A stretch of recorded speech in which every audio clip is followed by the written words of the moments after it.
So when I write the music for my albums, it's mainly on piano, which is my first instrument, and everything is very specified, which means every little notes for the melody are written. Of course, every chords, all the things and links between, let's say, verses or choruses, as you want to call it, are written.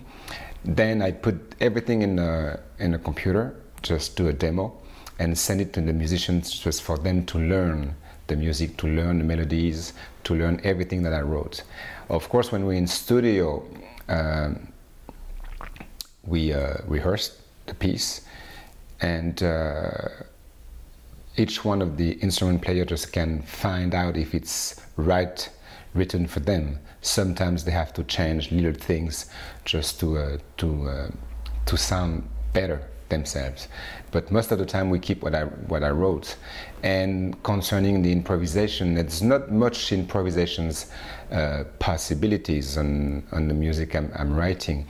There's like a few moments, there's kind of a few places when they can, of course, improvise inside the music I wrote, but it's I've decided before, which means I'm not into improvisations. Okay, let's go improvise for like 32, 64, 80 bars. It's just like you're gonna have like 16 or 24 bars and just like build your solo just to get there, and then when you finish with your solo, we go back to the theme or we go back to the intro, whatever is written. But everything is pretty well structured, and most of the time in studio we don't really change the structures. We can, of course, you know, when you finish like a theme and you want to get back to a reintro, to play the intro again, then of course we decide just to add 2 bars just to have a little bit of a, you know, suspension there. But most of the time it's not big changes for the structures.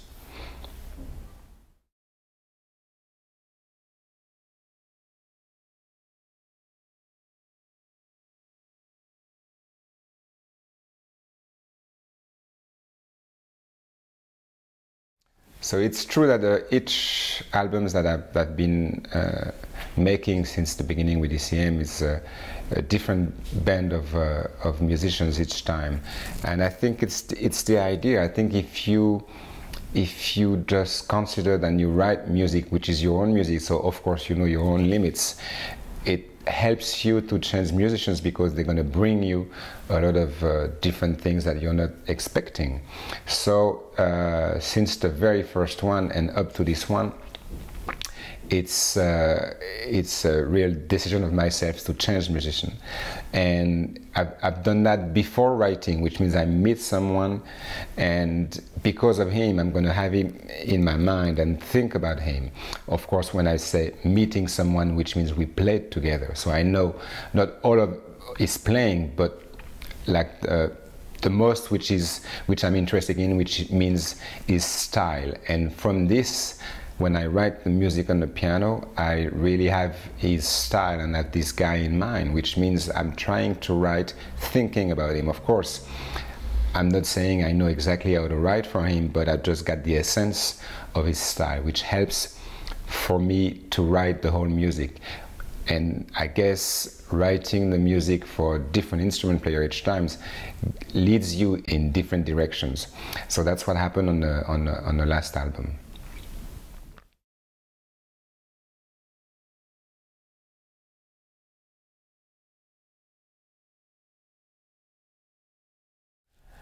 The consideration about changing the slot of musician for this new album is mainly the main thing was the organ. Since the first album with ECM, which I made 3, I was using acoustic piano, and a little bit on the last album on Playground. I use, oh sorry, not on Playground, Third Round, I use Fender Rhodes. And I wanted to have the organ, Hammond organ. I'm a big fan of this instrument, mainly by the sound of it.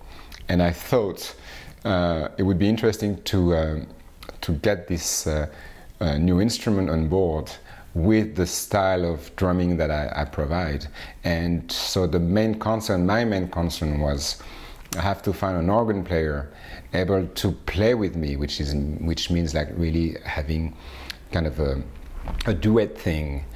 And then from then thinking, okay, if this organ and drums are the basic rhythm section instead of a bass and drums, organ and drums, then is the saxophone going to work? Is the trumpet going to work? I could have, used a guitar, but I mean, the fact was, let's start from this new instrument for this new album. I want to have an organ player, and I want to have the sound of an organ on the new album with the drums, and then we'll fit what we need to have on the top of it. And so that was the main consideration for me for this new project, to start from a new instrument instead of thinking, okay, I'm going to go in a different direction for the music. Was not the case.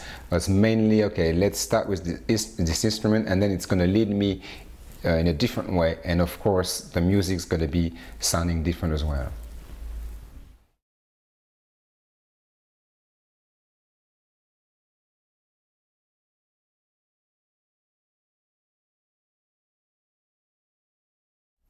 So I was answering the question before about the organ, and of course Tore Brunborg, which is playing the saxophone since almost the beginning of my albums with ECM. I think he joined in on the third album. Is for me is the main kind of the main leader sonically, which means his sound, his playing, his approach of my music, his approach of playing the themes and the melodies I'm writing is, for me, in my head, and what I hear from him is just right. So Tore, even, I mean, of course, on the records and on live performances, is the one for me which I really consider that is the sound I want to provide. If I would, I mean, I'm a drummer, so even if I'm the leader of this, I can't lead as a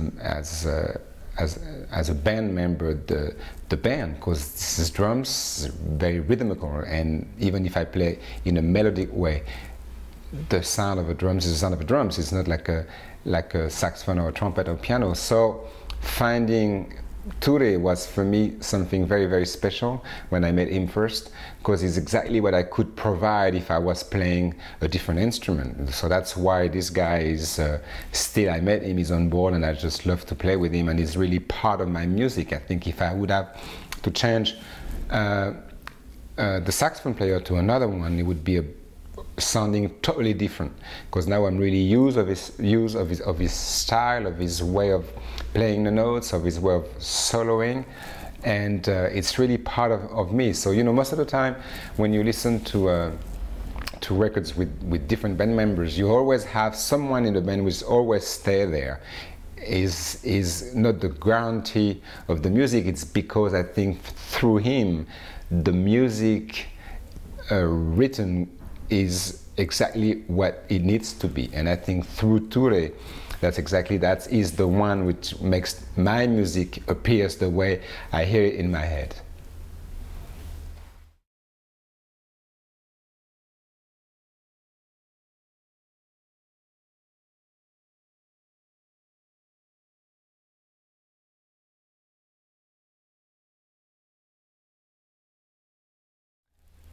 So it is true that it's the first album on ECM, and actually the first album in my life that I'm not using a bass player, and I'm very, very known and very used to be like functioning with a bass player. Actually on the last album, Third Round, Pino, which I know for many, many years, was there, and I mean, we know each other as, almost as brothers, so we know it's going to work in the very moment when playing together, instantly it's there. So it was really a decision of myself of saying, okay, I'm going to try to change the approach of the music I'm writing and the music I'm performing. So I thought to change this, I could change and get, as I said before, a guitar player, or I could get, another leading instrument. But I thought if I'm changing radically from using a bass player, which I'm really used in the sound of it, like bass and drums, of you know, all in my career, it would be radically different. So I thought using an organ, that's why I was, I think, you know, really into having this organ player in the band. Organ player, of course, you got two hands and you got your feet, and you can play bass lines as well, which is not close to bass line from the instrument, from the electric bass or uprighting bass, but it's a bass sound, which means it makes the whole atmosphere of my music sounding still with bass, but not as defined as an electric bass or upright, or, you know, like acoustic bass.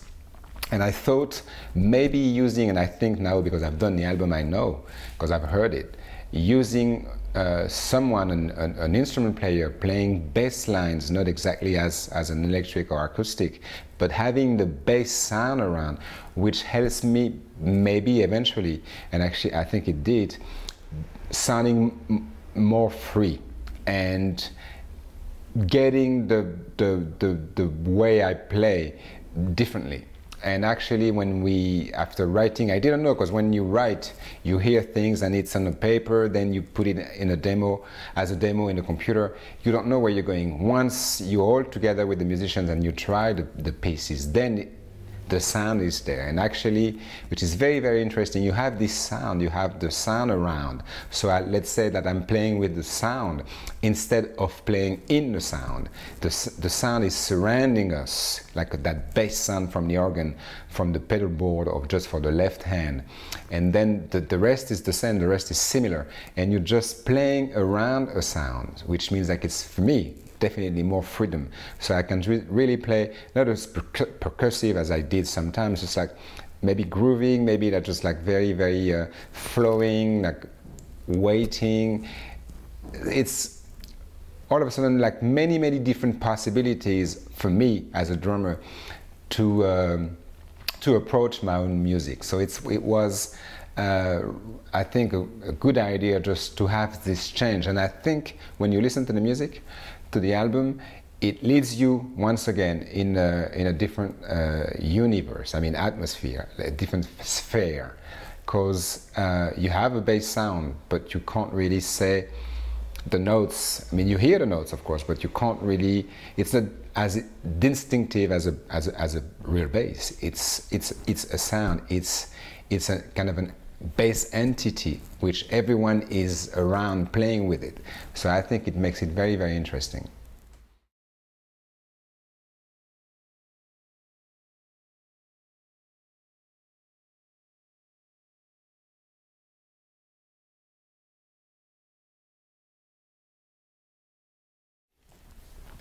Yeah, I've been working with Manfred now for quite a while, and I really appreciate the man.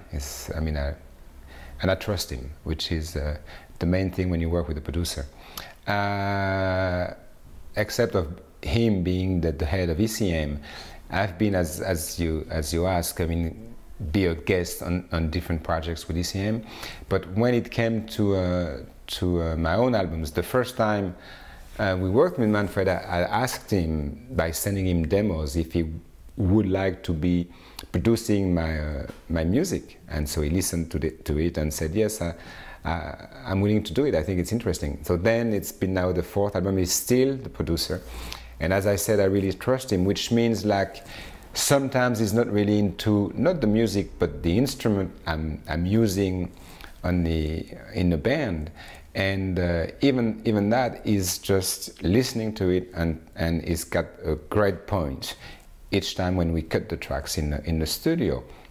So I'm thinking, when you work on an album, instrumental or singing, whatever, it doesn't matter, I think you have to have a pair of ears outside telling you, I think it's the right cut, I think you should do it again, I think there's a nice emotion, I think the structure is not totally there, you should maybe add some bars here and there.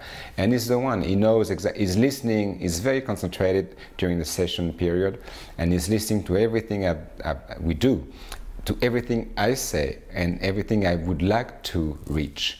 And considering this, all of this, he's just listening to the tracks and say, okay, Manu, I think you've reached what you were talking about, or maybe not yet, maybe you should do it again, maybe you should do a different tempo, etc., etc. So I think it's very wise. And as I said, I trust him, so I know when I finish a track, going into the control room and listening to it, because he said you should come in, I know there's something there. So even if it's not the very good take, I know from what he heard, that's a very good thing for me to have in mind. That's something he likes, and something that we finding the beginning of a good take. So yeah, I think I'm quite pleased to have Manfred as a producer. Sometimes it's tough, sometimes it's hard, sometimes he's not agree with me, sometimes I don't agree with him. But that's the fact of being in a studio and working with someone else. Of course, we not have the same mind, we don't have the same taste sometimes, and we argue. But that's the main thing in being an artist. I mean, someone has to tell you things that no one's going to tell you, and Manfred is good at this.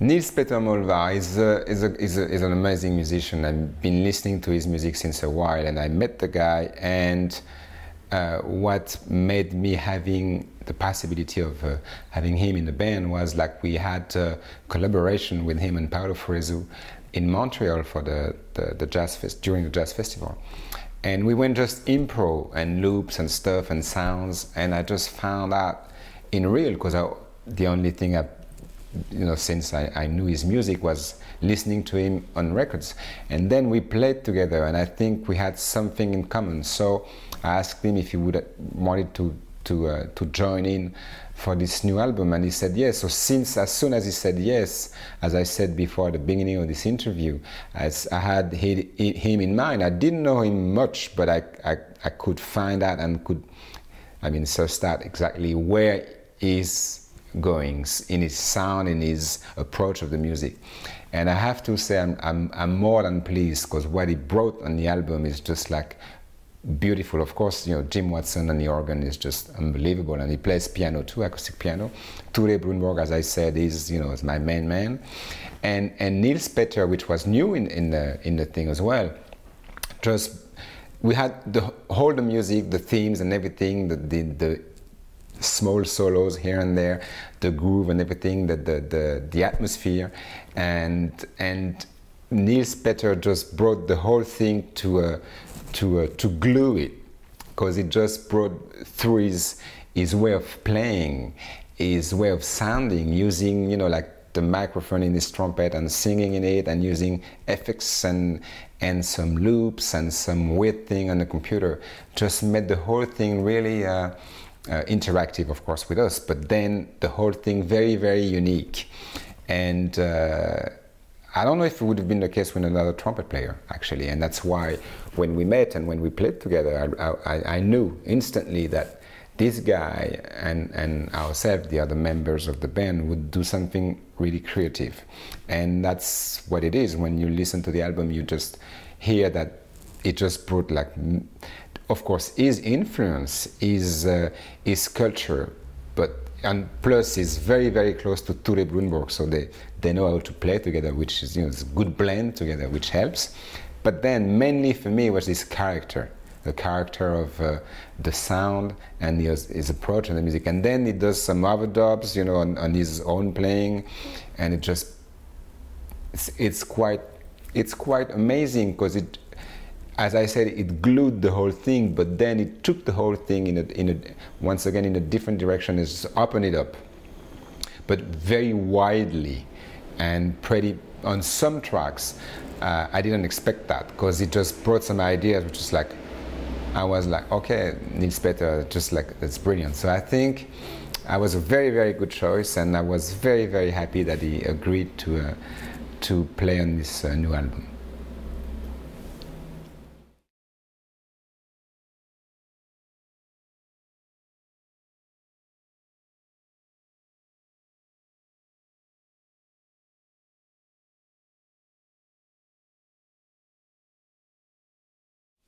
Jim Watson, the organ player, as I said, I wanted to have an organ player. There's not many organ players in Europe playing organ and playing piano and playing bass, you know, the bass pedal board, and playing a bit of jazz, as I'm considering jazz today. And we met on my TV show in One Shot Not. He played there with another artist, and I just noticed his way, his approach of organ was beautiful. Then I spoke to Pino Palladino, my mate, and I said, Pino, do you know a good organ player in England? And he mentioned his name. I said, oh, I met the guy. He came to my show with an artist, and I've just noticed that he's got something very special. So then I had a concert on a jazz festival during last summer, and I asked him, plus the band that I had at the time, to join in, just to be there as just an organ player. So I sent him the music that we played at the time from Playground, Neighborhood and Third Round, and just, you know, learn it and played with it. And it was just a beautiful festival. I mean, what he brought was very of course nice, but very strong. And then we had another opportunity to work again, because during that jazz festival we had Michel Ndeocello with join in on bass with Pino Palladino, and Jim Watson was there. So then Michelle was invited I invited her in my show in One Shot Not, and she said, I would like to have the same band as we had in that festival, which means Pino and Jim. So once again we played together. And then I really said to Jim, I asked him, would you be interested in joining the band? I mean, like recording the album and then touring together, because I think there's something together which really works. And he said yes. So that's why you don't know him very well. I think he's more like I was before, part of the pop folk area. And but he's got a jazz background, and he plays, you know, either piano, acoustic piano, or organ. And I'm pleased, because I think he's really fit. He fits the music, and his approach is a bit like me, coming from a different culture area, let's say pop, and playing with that culture in mind, jazz music. And I think he's very at ease. He's very good. And since we started the album and did some gigs together, it worked well. And plus, as all the English people, he's got a great sense of humor, which Nils Petter and Tore was very funny in the studio.